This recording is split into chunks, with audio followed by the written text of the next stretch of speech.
I'm alive, but I'm gonna tell you guys everything that happened when I got attacked by a rattlesnake yesterday afternoon in Malibu.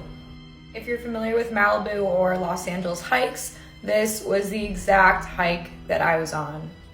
I always go hiking alone. I go hiking a lot in Los Angeles, and I did bring pepper spray and another little self-defense mechanism that my grandpa carved out of wood.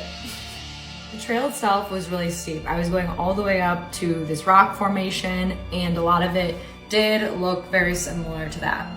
This is another picture taken off of AllTrails. This one looks the most like the specific path which I saw the snake. I was walking on the way back to my car when I saw the snake, and I took this video. I was 20 feet away from the snake. Y'all, there's a rattlesnake on this hike. What do I do? What do I do? Like, I am so close to the Part